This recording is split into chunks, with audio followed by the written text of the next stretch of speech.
aos limites dos pedidos realizados pelas partes no litígio, no processo. Então, aqui, quando o juiz decide extra, ultra ou citra petita, ele está violando o princípio da congruência ou então da adstrição.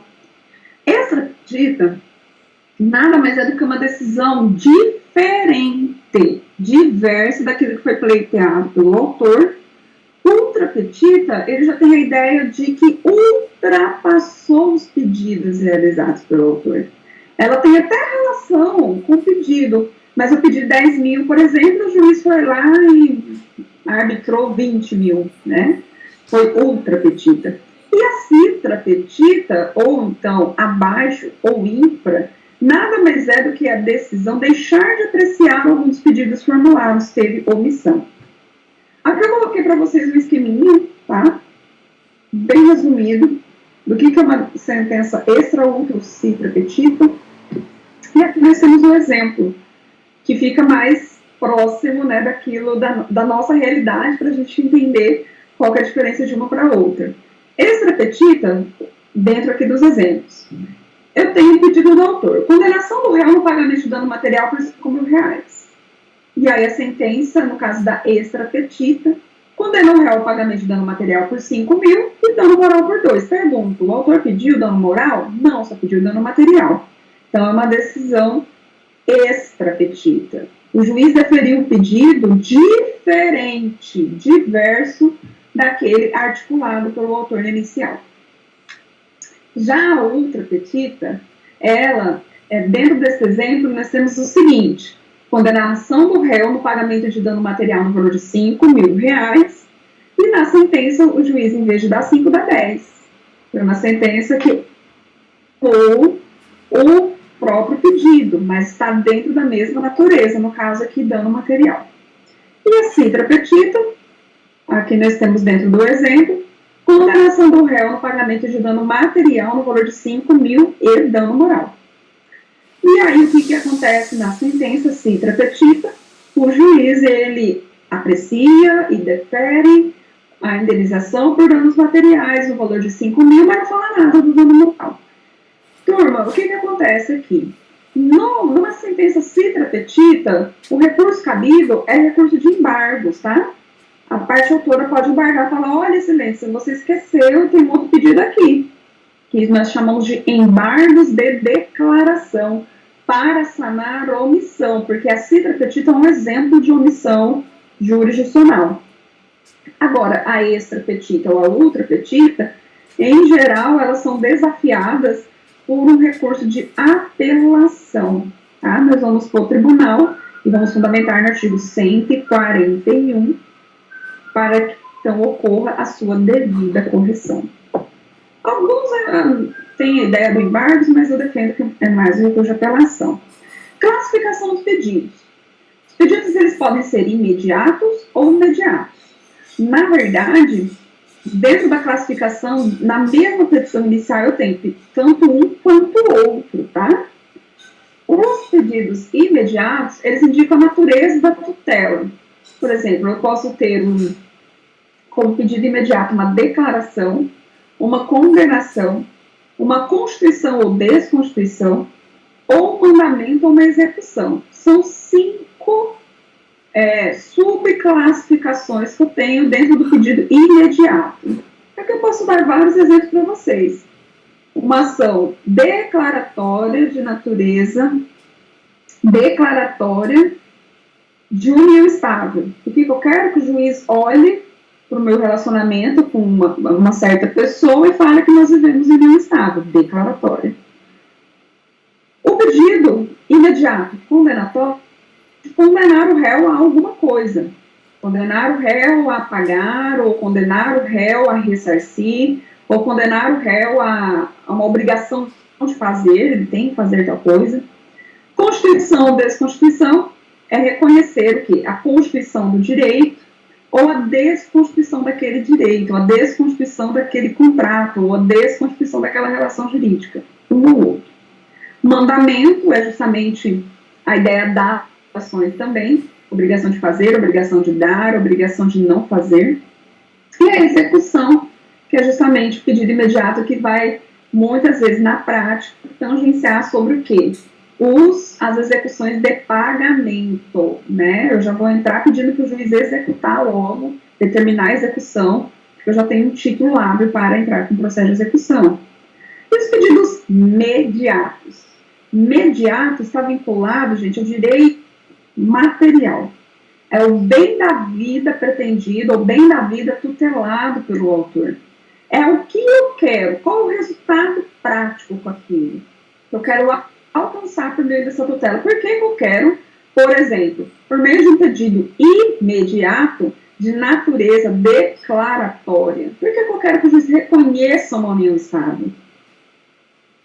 Ah, é só porque eu quero, professora, porque a gente viveu 10 anos, mas eu só quero reconhecer a união estável. Não, tem que ter um bem da vida pretendido, além de você reconhecer esse período que você viveu, que é geralmente uma ação que é declaratória, natureza, né, declarar e já reconhecer o final da união estável. E eu para quê?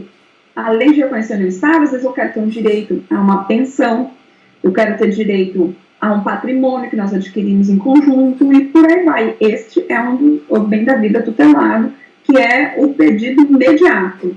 Qual é o meu real objetivo com base no meu direito material? Eu tenho também características do pedido.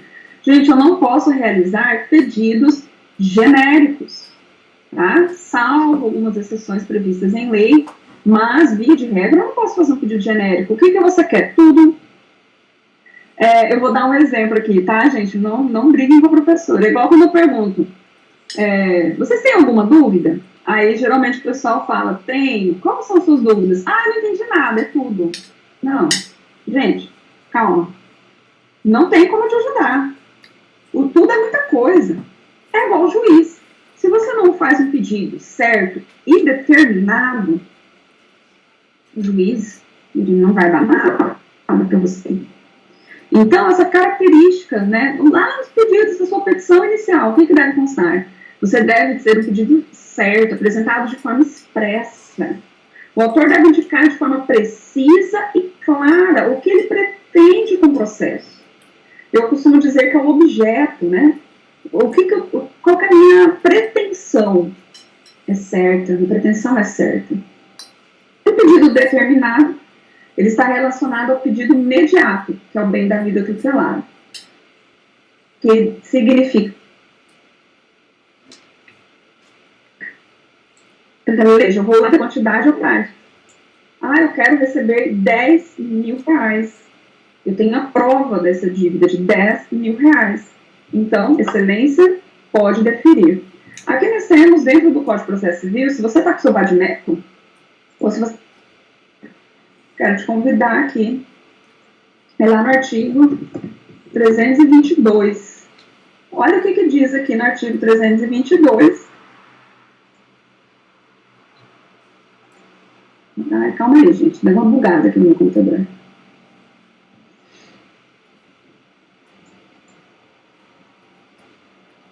Artigo 322, sobre o pedido certo.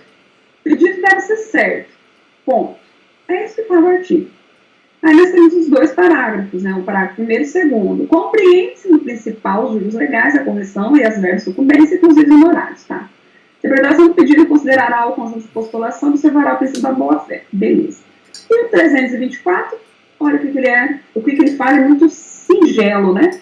O pedido deve ser determinado. E aí fala as exceções. É lícito, porém, formular pedido genérico, é o que fala, né, gente?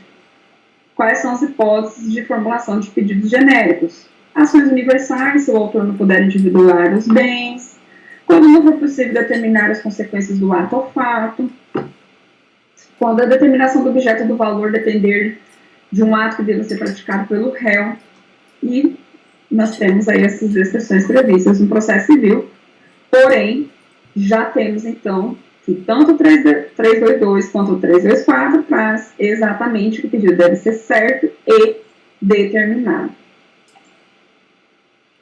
Excepcionalmente atualizada a parte de formular o pedido genérico, como eu já antecipei para vocês. Como Acumulação de pedidos. Posso acumular por vários pedidos? Posso. Quando a parte deseja o acolhimento simultâneo dos pedidos, simples ou sucessiva, que é a acumulação própria. O que significa dizer isso? Os pedidos, eles têm relação entre si. Se o juiz acolher um, certamente ele vai acolher o outro, que é sucessivo, né? Um sucede o outro. Eu costumo dizer que ele vai adicionando um ao outro. E a acumulação imprópria, quando a parte deseja que ele seja deferida apenas um dos pedidos. E aí nós temos duas questões. Podem ser pedidos alternativos, como podem ser pedidos subsidiários. Significa essa expressão alternativa, é ou.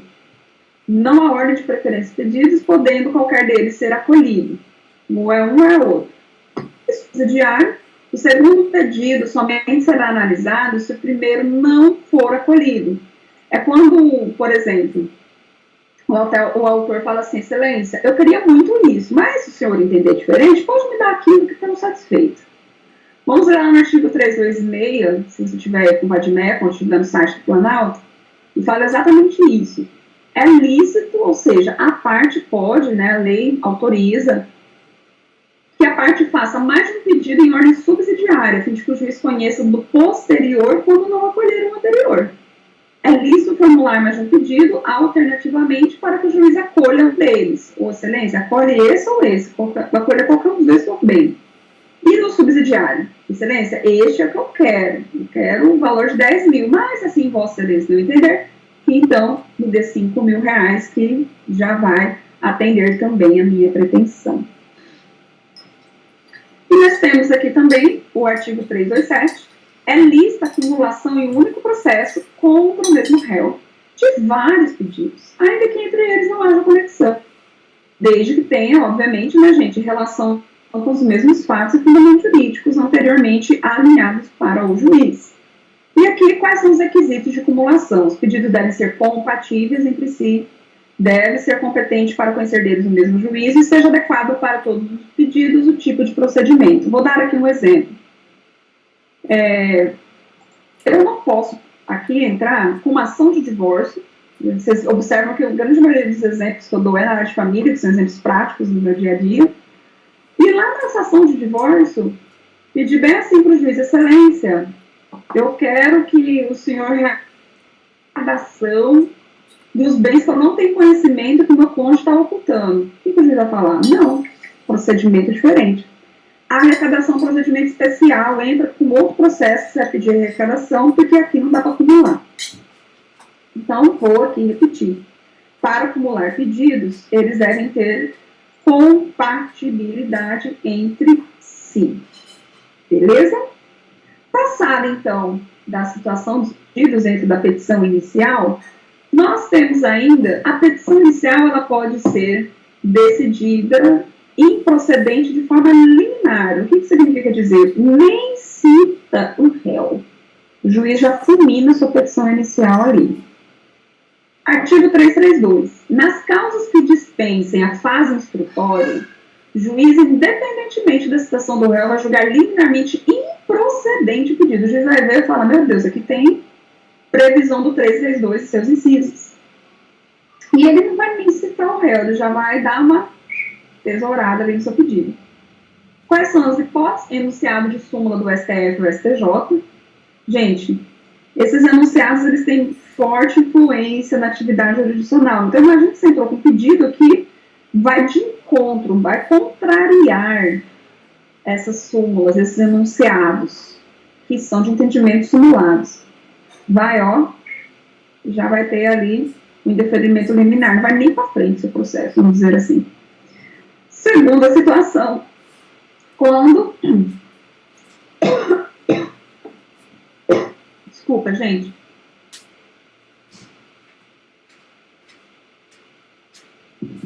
Quando o acórdão proferido pelo STF ou pelo STJ em julgamento de recursos repetitivos, o que significa dizer?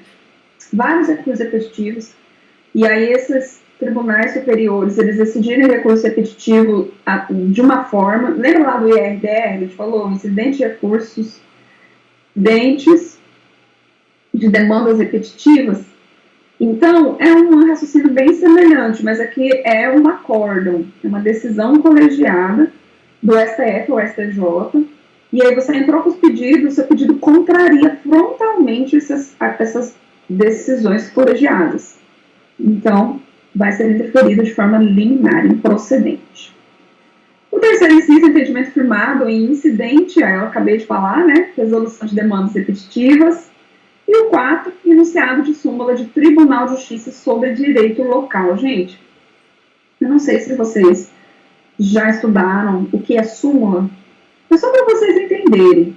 Quando os tribunais superiores, STJ, STF, os demais que a gente já falou também do organograma do judiciário, eles começam a ter várias decisões reiteradas sobre um assunto e visando pacificar as futuras demandas, eles começam a editar súmulas. É como se fosse trecho de lei, tá? Mas aqui é poder judiciário, não é legislativo, não tem competência, né, para legislar, mas tem as súmulas. Então, eu acredito que vocês já devem ter até ouvido falar, por exemplo, súmula 13, que é a súmula vinculante do STF. Fala, inclusive, sobre nepotismo dentro do serviço público.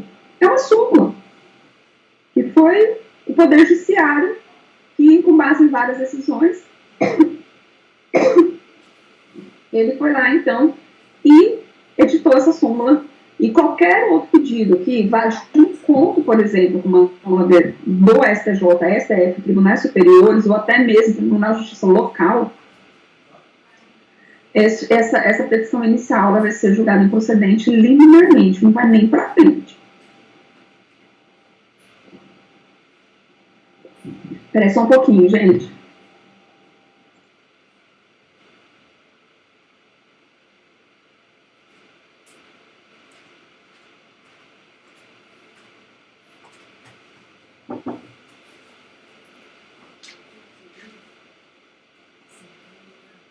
Desculpa, gente, minha garganta tá bem... Chegando no final do semestre, né, professor, já... Minha garganta já vai ficando um pouquinho ruimzinha. Mas desculpa aí, tá? Vamos voltar aqui. Quando também nós teremos as outras hipóteses de improcedência liminar. Quando o juiz também julgar liminarmente procedente o pedido, se verificar desde logo a ocorrência de decadência ou prescrição. Tá aqui, ó. Acabamos de falar, né? Da decadência ou prescrição nas hipóteses da sentença com resolução do mérito. Ainda no 332, mas é parágrafo 2º, não interposta apelação, o réu será intimado do trânsito em julgado. Só vai dar conhecimento do réu quando já tiver transitado em julgado, decisão. E interposta a relação da apelação, o juiz poderá retratar-se em 5 dias, e se houver retratação, ao procedimento da ação e vai determinar também a citação do réu. Aqui nós vamos começar, então, com a ideia do fluxograma. Se eu estivesse aí na sala de aula presencial, na lousa, eu ia desenhar isso para vocês no quadro, mas em decorrência, né, das nossas atividades remotas pela internet, aqui eu trouxe para vocês, então, o nosso fluxograma, que a gente estudou até o momento. Petição inicial, já falamos, então. Princípio da inércia da jurisdição. Como que o processo começa? E aqui, de fato, o procedimento comum também vai adotar petição inicial. Com os requisitos que a gente já falou e a possibilidade até de uma tutela provisória que a gente já estudou lá atrás, na aula passada. As tutelas provisórias, elas são requeridas quando? Na petição inicial. E aí, então, a partir do momento que eu vou fazer a petição inicial, o juiz, então, ele vai analisar aquela petição e vai determinar ou a emenda, se estiver faltando alguns requisitos no 319, ele vai também determinar o indeferimento da petição inicial, se já for caso de indeferimento a de plano, porque não atingiu, né, não atingiu os requisitos, improcedência liminar, quando viola acórdãos, decisões, né, colegiadas, quando viola também enunciados de tribunal local. E se passou todas essas fatos, não julgou, não indeferiu a petição inicial, porque você cumpriu a emenda, ou não tinha situação de procedimento liminar, o que vai acontecer? Manda citar o réu. Aí sim, vamos dar início, então, ao contraditório. No antigo CPC, o réu era citado para integrar o processo e, concomitantemente, lhe era intimado, citação/intimação, para apresentar contestação no prazo de 15 dias. Já no CPC 15, como que acontece? Ele é citado para integrar o processo e ele vai ser intimado não para contestar. Ele vai ser intimado a comparecer na audiência de conciliação ou de mediação, conforme aqui o 334 afirma. Se a petição inicial preenche os requisitos essenciais, está tudo beleza, e não for o caso de improcedência liminar do pedido, o juiz designará, então, audiência de conciliação ou mediação, com antecedência mínima de 30 dias, necessitará pelo menos 20 dias de as audiências são designadas há pouco mais de tempo. Além do réu se organizar para participar da audiência, até mesmo nem ir na audiência, mas já vamos ver que tem penalidade quando ele não vai. Então, uma vez citado o réu, teremos o próximo ato do procedimento comum, que é a audiência de conciliação ou de mediação. A audiência será realizada, no inciso 1, nós temos aqui à disposição, se ambas as partes manifestarem expressamente, não será realizada, se aqui constar expressamente os interesses na composição consensual. Lembra que eu falei que o autor, na petição inicial, vou abreviar aqui, tá? Na petição inicial, pode manifestar o interesse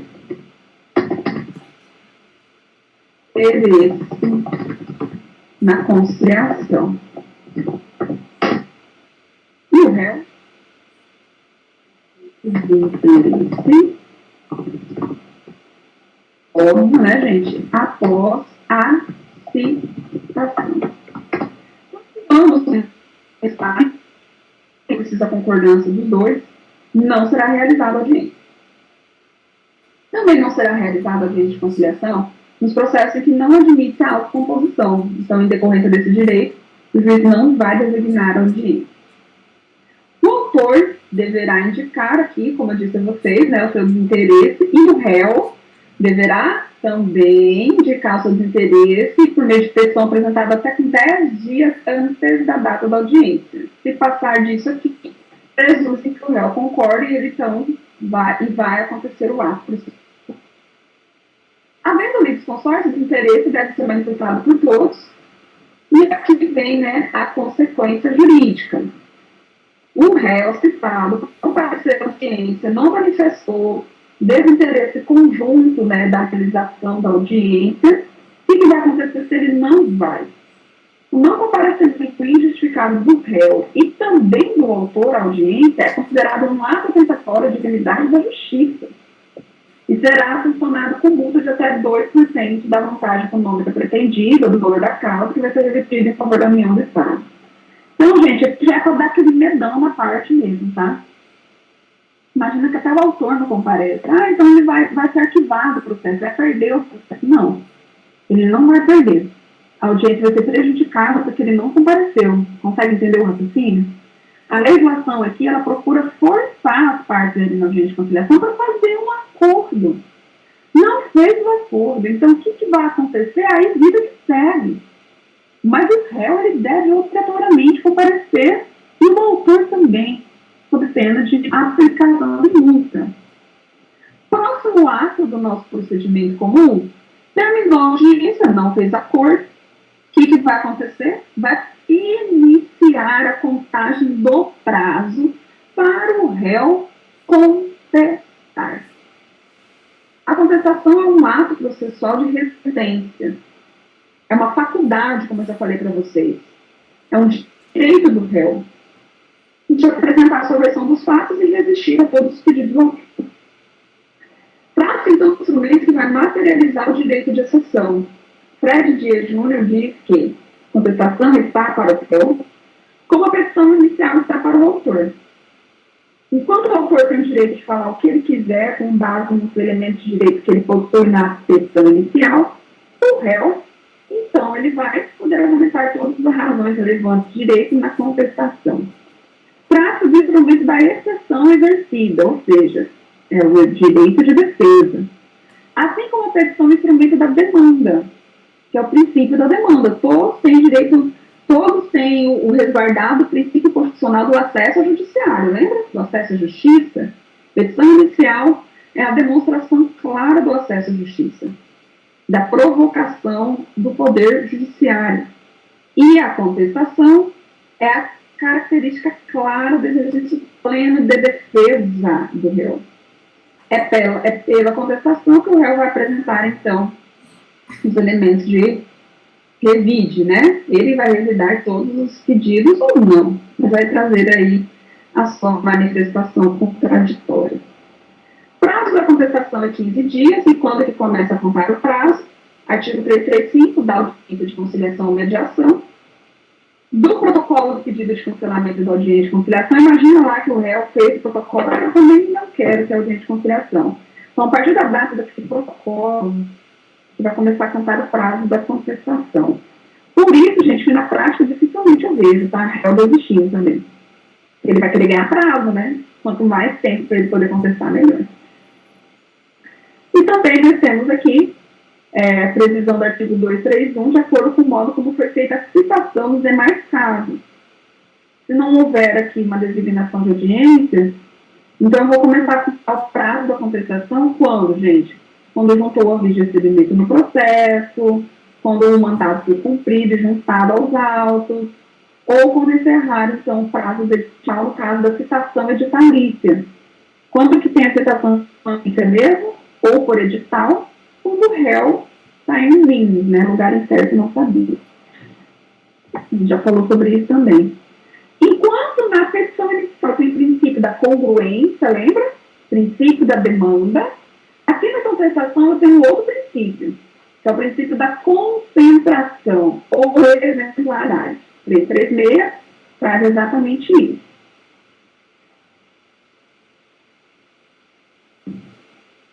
Enquanto ao réu alegar, na contestação, toda a matéria de defesa, gente, ele tem que falar de tudo. Igual na petição inicial, tem que colocar todos os elementos para poder trazer os limites, né, da demanda.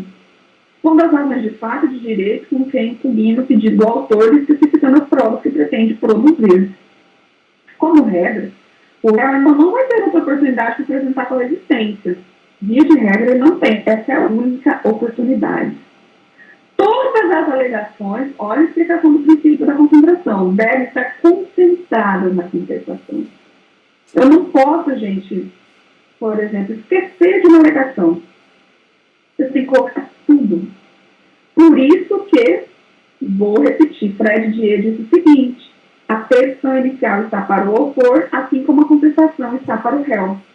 O réu não pode dormir no ponto, ele tem que colocar toda a matéria do seu interesse e provar tudo aquilo que ele já tem de documentos, porque aqui está concentrada todas as suas estratégias de defesa na contestação. E como também ao réu manifestar expressamente sobre as alegações de fato constante da petição inicial, presumindo-se verdadeiro se ele impugnar. Por isso que aqui, o verbo que você mais vai observar na contestação é impugno. Vou impugnar tudo o que eu ver pela frente. Brincadeiras à parte, gente. Aqui é a impugnação de todos os pedidos do autor. Depois da contestação, só é lícito ao réu deduzir novas alegações quando? Olha só, gente, como é difícil. Se eu preciso de alguma matéria, eu vou precisar provar isso aqui, ó. Relativos a direito ou a face superveniente, competir ao juiz conhecer delas de ofício, ou por expressa autorização legal, puderem ser formuladas a qualquer tempo ou grau de jurisdição. Ou seja, são matérias limitadíssimas, né? Muito, muito, muito limitadas. Então, se você já tem conhecimento, você tem que colocar, então, todas as matérias que você tem conhecimento que servirão de cidadania para contestar o que o autor está lá pedindo de você. Nós temos duas espécies de defesa. Eu tenho a defesa processual e eu tenho a defesa de mérito ou defesa do direito material. O que é a defesa processual? Eu não discuto o fato. O que eu contesto é a participação do outro no processo ou a inobservância de alguma das formalidades de existência ou validade. Vou resumir para vocês. A defesa processual está ligada a algum vacilo que o autor deu no momento de ajuizar o processo. É algum ato falho, alguma coisa de regra procedimental que ele esqueceu de observar. Eu tenho aqui dois exemplos ou duas espécies de defesa processual. Eu tenho a peremptória e eu tenho a dilatória.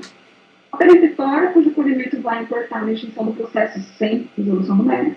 E a dilatória não vai causar extinção, mas vai prolongar o seu término. Vamos abrir lá no artigo 337. Vou compartilhar com vocês o artigo 337 do nosso Código de Processo Civil. Olha aí, gente, já estudamos audiência de conciliação, a gente está indo pela ordem da lei, tá? Só para vocês entenderem.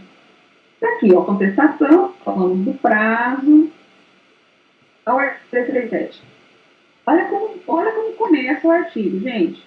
Incumbe ao réu antes de discutir o quê? O mérito. Então, aqui, eu não sei como escrever, mas eu vou colocar para vocês. Aqui nós falamos, dentro da petição, dentro da contestação, que são preliminares ao mérito. Preliminares ao mérito. Ou seja, eu vou ficar aqui debatendo essas matérias que não têm relação nenhuma com os fatos, mas que o juiz acolhendo, o processo pode acabar. Olha aqui, eu vou dar alguns exemplos para vocês. Inexistência e nulidade da citação, incompetência do juízo, competência absoluta ou relativa, que a gente já falou das regrinhas de competência, né, lembra? Incorreção do valor da causa, a petição inicial é inepta, tem os elementos da inépcia, perempção, lembra que a perempção mesmo é causa de extinção do processo sem resolução do mérito. Lembram que a gente conversou na aula passada, quando o autor entra com a ação por 3 vezes, na quarta já ocorreu a perempção. Litispendência, já tem um processo idêntico a esse, já tem uma litispendência, 2 processos discutindo a mesma coisa.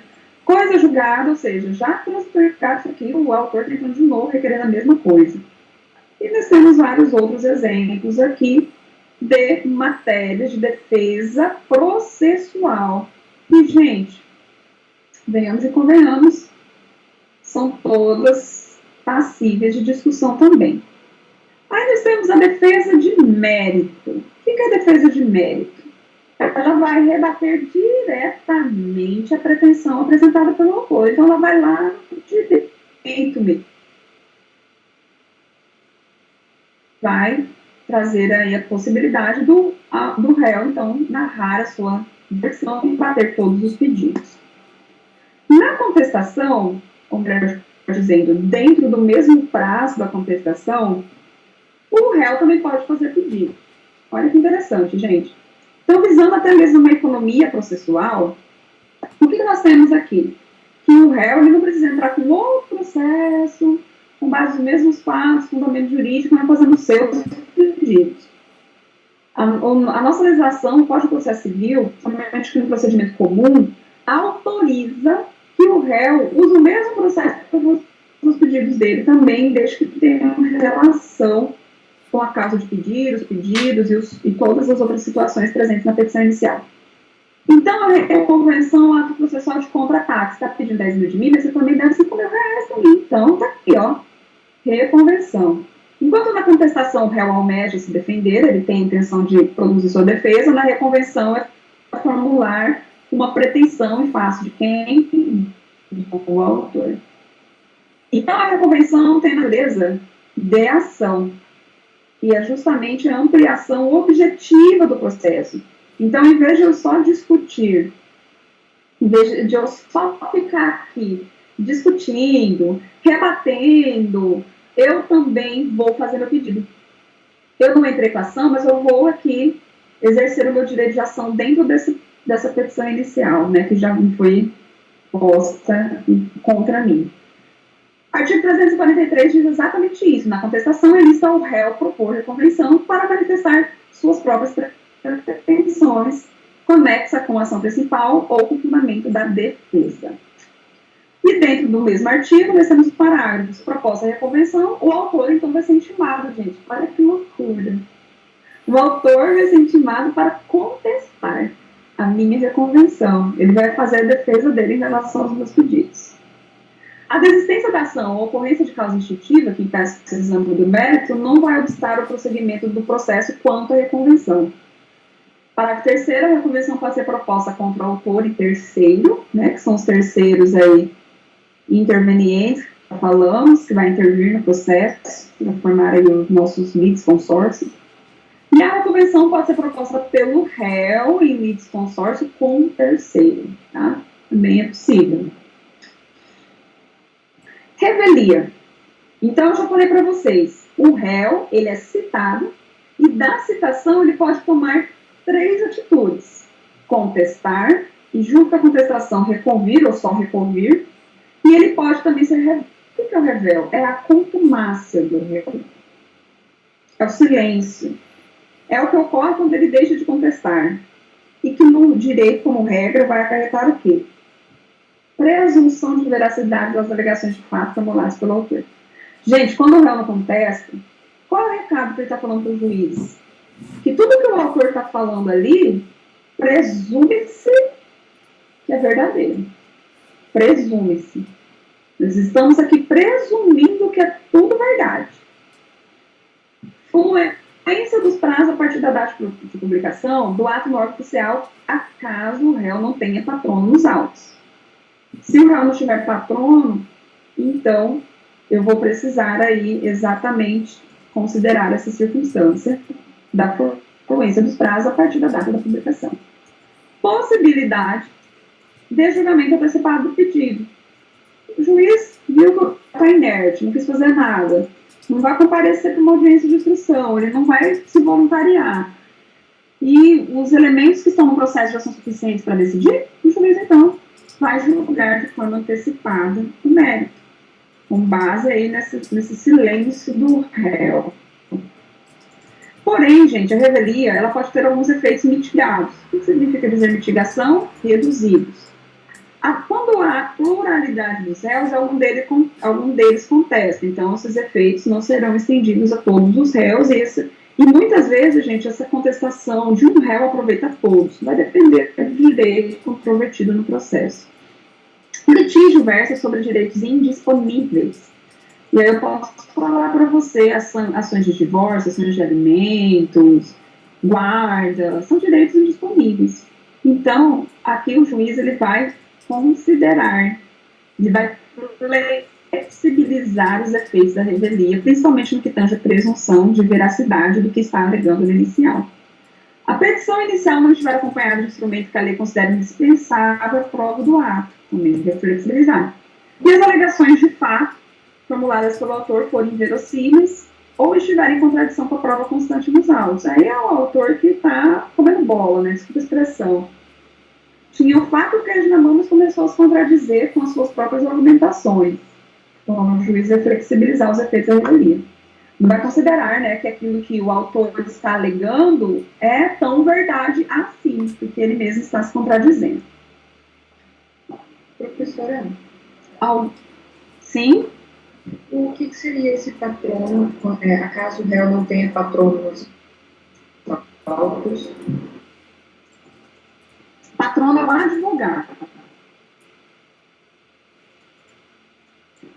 Pode ter três expressões jurídicas que vai designá-lo: advogado, patrono ou causídico. Eu sei que causídico é um nome meio esquisitérrimo, né? Mas sabe de onde que vem causídico? Causídico? Da causa. Que é a causa, que é a demanda, o litígio. Então, o causídico também pode ser uma expressão, mas geralmente a nossa legislação usa essa expressão, patrono, principalmente o processo. Professora, mas no caso aqui da revelia, ele não tem um advogado. aí vai ser considerado da revelia, o juiz não determina, vamos supor que ele alega que ele não tem dinheiro para pagar um advogado, o juiz não determina quem vai defender ele? Se ele é revel, significa que, Jaqueline, que ele sequer apareceu no processo para falar isso. Ele falou, olha, eu não tenho, na verdade ele ficou silente, ele se omitiu, ele não falou nem que não tem advogado, nem que tem, ele ficou lá na dele, quieto. Então, o que acontece nessa circunstância? Por exemplo, imagine você aí que eu estou falando de uma revelia com base, por exemplo, numa citação por edital. E a gente sabe muito bem que quando o réu é citado por edital, o que vai acontecer? O juiz ele vai nomear um defensor para ele, pode ser defensoria pública ou advogado ativo. Agora, esse réu foi citado, muitas vezes pessoalmente, e ele não compareceu, não foi na audiência, não apresentou contestação, só que ele não informou para o juiz que ele não tinha dinheiro para contratar advogado. Te pergunto, o juiz ele não tem como adivinhar essa circunstância. E por mais que seja uma pessoa simples, aí, Jaqueline, eu vou te falar uma coisa. O oficial de justiça deve orientar, e no mandado que o réu recebe, lá embaixo tem que ele tem que constituir advogado, ou seja, ele já foi alertado. Ele não pode, depois de 2 anos, falar, não tinha dinheiro para contratar advogado, negativo, porque no próprio mandado fala que ele pode procurar a defensoria pública. Então, essa é uma informação que é de direito de todo cidadão. E o réu, quando ele recebe a citação, ele também já é cientificado disso, tá bom? Tá certo, professora, obrigada. Nada. Próximo passo. Depois da contestação, qual é o próximo ato aqui do nosso procedimento comum? Providências preliminares. Quando que teremos as providências preliminares? O juiz, então, ele processo, e ele pode, então, decidir pela não incidência dos efeitos da revelia. O que acontece nessa circunstância? O juiz ordenará que o autor especifique as provas que pretende produzir, e o revel será lista a produção de provas. Ou seja, aí vou pegar o gancho da sua pergunta, Jaqueline. Imagina que o réu aparece aqui, fala, não, audiência, eu vou participar. Ele pode requerer produção de provas? Pode.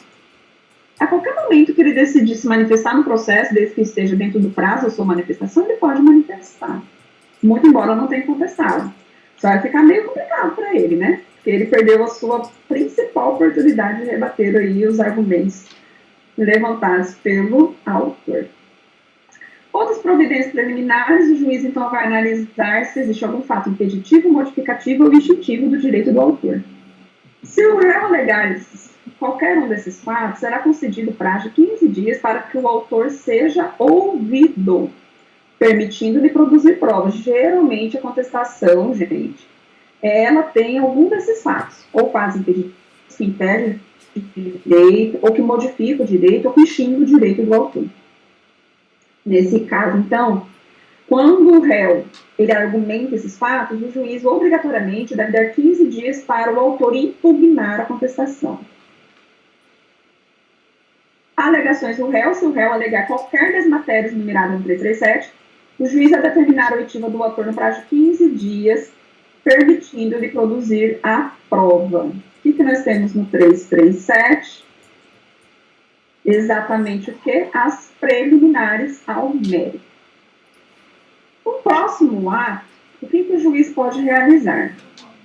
O juiz ele pode julgar conforme o estado do processo. Gente, quais são essas hipóteses? O que significa dizer isso? Significa dizer que nós não teremos nem audiência de instrução. O juiz, em recebendo a inicial contestação e impugnação, ele mesmo já vai lá e julga conforme o estado do processo. Quando que isso pode acontecer?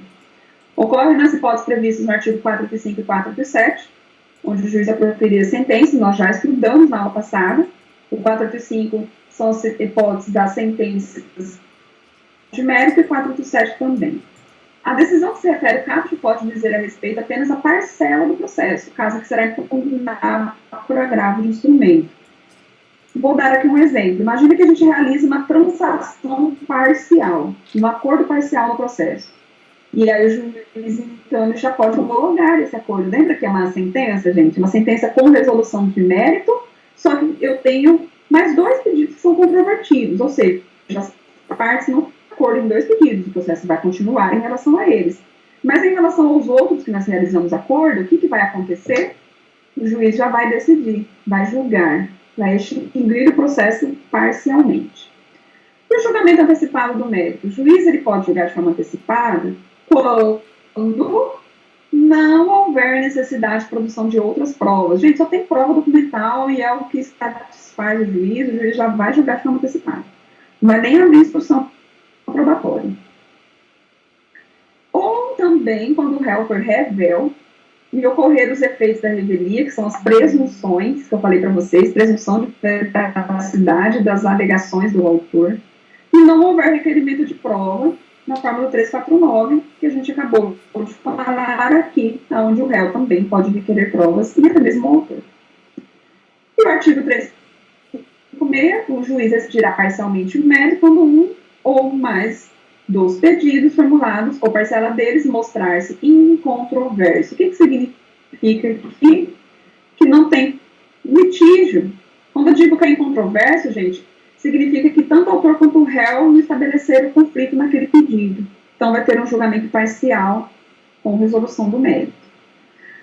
E estiverem em condições de imediato julgamento, nos termos do 355, que eu acabei de falar para vocês. Não tem necessidade de outras provas, e o réu é revel e não requereu produção probatória.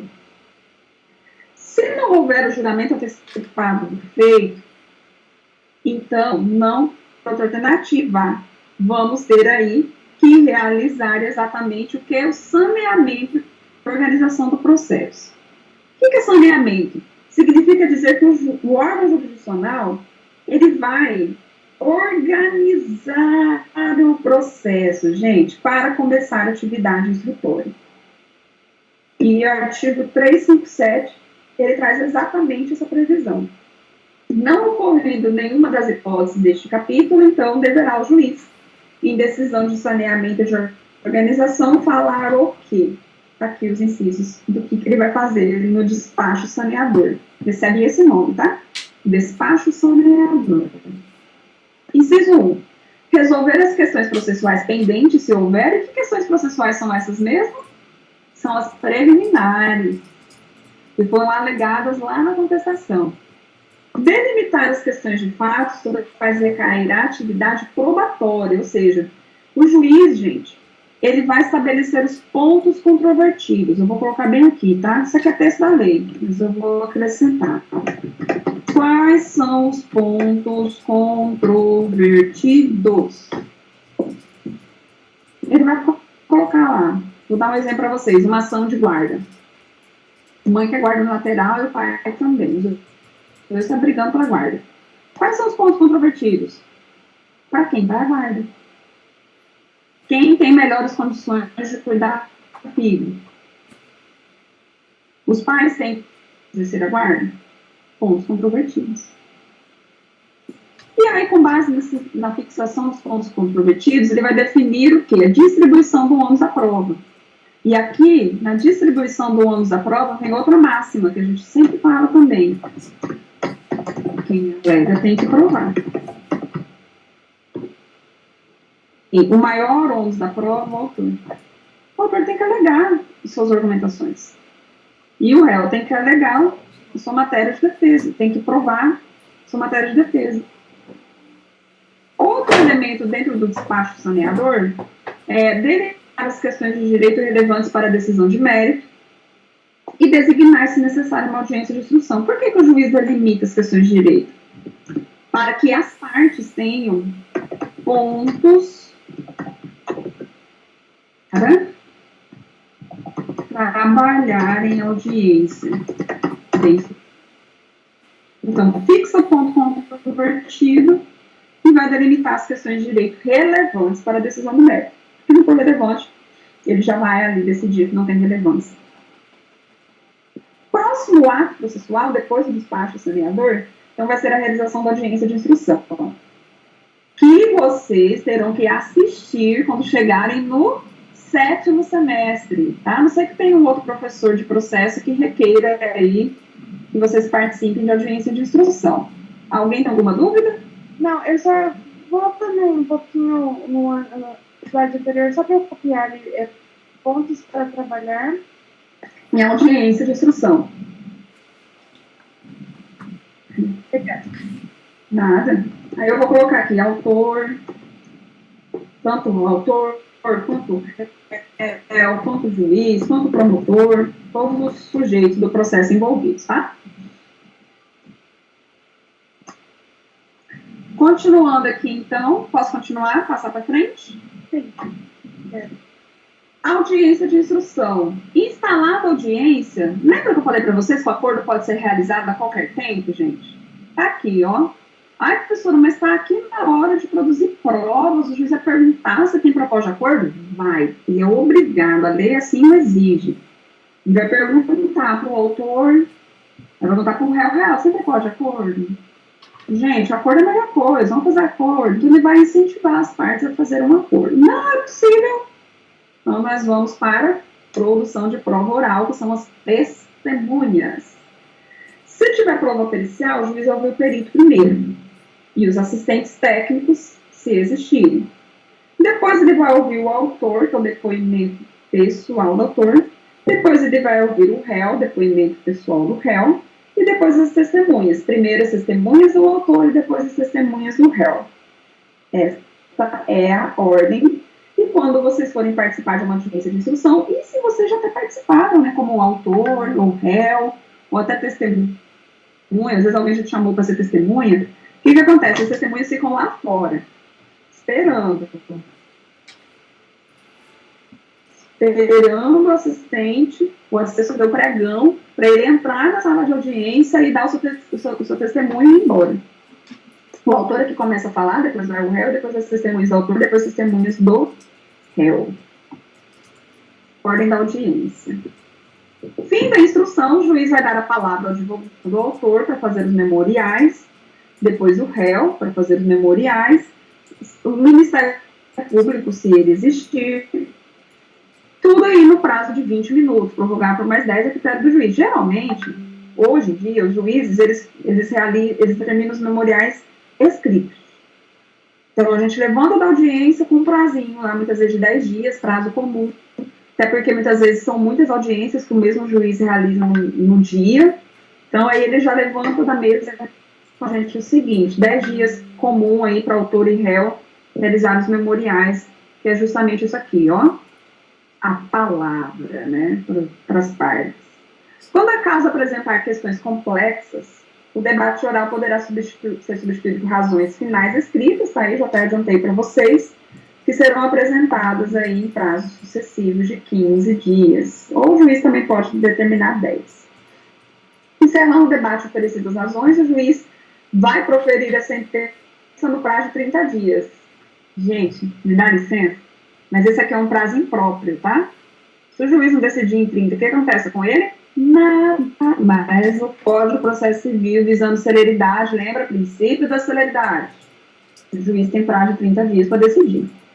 Então, chegamos ao ponto final do nosso procedimento comum. Lembra do início do nosso fluxograma? Petição inicial, com os requisitos da petição inicial e possibilidade de pedido de tutela provisória, que a gente já falou lá atrás. Vai para o juiz. Se o juiz vê que está faltando alguma coisa, pode mandar emendar. Se você não emendar, vai indeferir sua petição inicial. Ou, se a sua petição está toda irregular, ele pode já decidir pela improcedência liminar, se tiver aqui alguma situação dentro dos tribunais que já impede o seu direito. Não tem nada disso, está tudo certo, tudo lindo, perfeito. Citação do réu. Qual que é o próximo passo? Tá aí a continuidade do nosso fluxograma, audiência de conciliação e mediação. Se autor ou réu não comparecerem, o que acontece, gente? Ato tentatório de dignidade da justiça passível de aplicação de multa de 2% sobre o valor da causa ou benefício econômico das partes. Depois da audiência não fez acordo, o que vai surgir? O prazo de resposta. Prazo de 15 dias, teremos prazos em dobro aí para o Ministério Público, Defensoria Pública, litisconsórcios, Fazenda Pública, tá? Essa aqui é a abreviação, MP, Ministério Público, FP, Fazenda Pública, DP, Defensoria Pública e LITS, os litisconsórcios. Contestação, tem que ter o que mesmo? Concentração, princípio da concentração. Preciso alegar toda a minha matéria rebativa, defensiva. Preliminares, que é a minha defesa processual, desculpe, e também a minha defesa de mérito, que também vai estar inserida aqui na contestação. Reconvenção, se for o caso, vou fazer pedidos dentro do mesmo processo, e se eu não contestar e nem reconvir, vou ter muitas vezes o que aí? A revelia, que é quando o réu não exerce o seu direito de defesa. Após a contestação, vem as providências preliminares, onde o juiz pode mitigar os efeitos da revelia e vai passar para o autor especificar provas, ele vai dar esse despacho, gente, determina que o autor especifique a prova que pretende produzir, o réu também. Réu revel poderá produzir provas, ou, se não for o caso de providências preliminares, se o réu contestou, ele terá o direito aqui, o autor, de realizar exatamente a réplica da reconvenção, e o réu contestou, ele fez a réplica com fato impeditivo, modificativo e extintivo, e a alegação das matérias do artigo 337, que vai rebater ali exatamente o direito. Dentro das providências preliminares, ainda o juiz pode julgar conforme o estado do processo, ele já pode extinguir, seja com resolução do mérito ou sem resolução do mérito, conforme o que a gente acabou de estudar na aula, no primeiro horário. E aí vem o julgamento antecipado do mérito, o juiz pode julgar de forma antecipada, quando ele entende que não tem necessidade de produzir provas, em audiência de instrução, perícia, já tem tudo ali provado no processo, ele já decide de forma antecipada. Ou o julgamento antecipado parcial de mérito. Alguns pedidos já podem ser decididos, outros ainda não. Passada a fase do julgamento antecipado, ou do julgamento parcial, ou do julgamento conforme estado do processo, se não ocorreu, saneamento e organização do processo, que é o despacho saneador, onde o juiz vai fixar os pontos controvertidos, ele vai determinar as provas que deverão ser produzidas. Lembra que o autor e réu já manifestou as provas que querem produzir? Então, aqui ele vai determinar o que vai acontecer. E vai marcar uma audiência de instrução e julgamento, se for o caso, para somente após, então, ser proferida a sentença. Então, meus queridos alunos, aqui está o fluxograma. Se você quiser, ó, tá lá o material, eu fiz assim para justamente movimentar. Se vocês quiserem, vocês podem colocar no Word e colocar em modo retrato. Não, modo paisagem, né, que vai ficar na horizontal. E aí você vai formando a linha, porque essa linha, ela é contínua, tá? Começa com a petição inicial e vai acabar quando? A sentença. Certo? Eu quero, então, aqui falar para vocês a nossa atividade parcial 3, que vai fechar os 3.500 pontos, com peso, né, de 1.000, vai ser a 3. Ela vai ser totalmente inspirada nesta aula de hoje, tá bom? Nesta aula 17. E eu sei que o nosso tempo está bem avançado, né? Eu até quero me desculpar com vocês aí, eu falo demais, é muito conteúdo, mas eu quero falar para vocês o seguinte: a nossa prova já caiu o conteúdo acumulado, tá? Do primeiro e segundo bimestre. Mas a minha dica para vocês é: tem mais no segundo bimestre.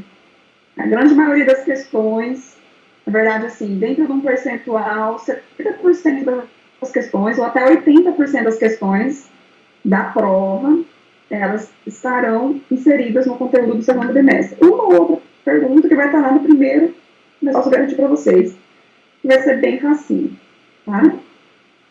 E antes de vocês irem embora e me abandonarem, em definitivo, quero passar mais algumas orientações para você. Primeiro, estudem, né? Segundo, se organizem, porque minha prova será no dia 18. Eu vou estar aqui no Teams, igual eu fiz no primeiro bimestre, vocês lembram? Entrei aqui no Teams para ajudar quem tiver dificuldade, tá? Eu estou estudando se vai ser a questão de eu fazer para um outro aplicativo a prova, mas eu ainda estou pensando, eu sou muito receosa de trocar e dar problema, mas eu acredito que vai ser pelo Abo mesmo, mas eu vou mandar os comunicados para vocês. Quinta-feira que vem é feriado, então a gente não ia ter aula mesmo, não teria como a gente ter aula. Mas como a Adriele está aqui, né, a Adriele, minha parceira de recado, mas eu também sempre coloco no Abo. Eu mando e-mail para vocês pelo Avo sobre os nossos recadinhos. Se eu for aplicar pelo Avo, vai estar lá no encontro 16 a minha prova, tá? Encontro 16, ou vai estar no pré-aula ou no aula pós-aula. Vou ver qual que está mais desocupado lá, que eu já estou enchendo de conteúdo. Mas, de qualquer forma, vocês terão esse conhecimento prévio para se organizarem, tá bom? E no mais, gente, eu quero dizer a vocês que fui muito feliz esse semestre em trabalhar com vocês. A gente ficou pouco tempo junto, né? Vocês começaram a aula depois do carnaval, e aí, logo em seguida, já apareceu esse período de pandemia, já viemos aqui para o ambiente virtual, mas eu acho que mesmo assim eu consegui sentir o calor humano de vocês, tá? Eu quero agradecer de todo o coração a oportunidade que eu tive de trabalhar com vocês nesse período. Quero desde já, né, dizer que eu não sou perfeita, às vezes eu falo umas coisas rápido demais, às vezes o aluno não me entende, mas eu quero dizer que eu mais aprendi com vocês do que vocês comigo. Espero ter contribuído nesse tijolinho, né, do grande edifício que vocês vão construir dentro do curso de Direito, e saibam que vocês podem contar comigo sempre. Professor é sempre professor. Semestre que vem vocês terão outros colegas como professores, não sei se eu vou dar alguma disciplina para vocês, acredito que a priori não, mas saibam que vocês estão aqui, ó, dentro do meu coração, forever. Um abraço para vocês, gente. Se tiverem dúvidas, não hesitem, pode me procurar, estou aqui para ajudar, tá bom? Tchau, tchau. Professora, muito obrigado. Boa noite. Obrigado, mãe, pelas aulas. Boa noite. Obrigado, professora. Boa noite. Boa noite. Tchau, tchau.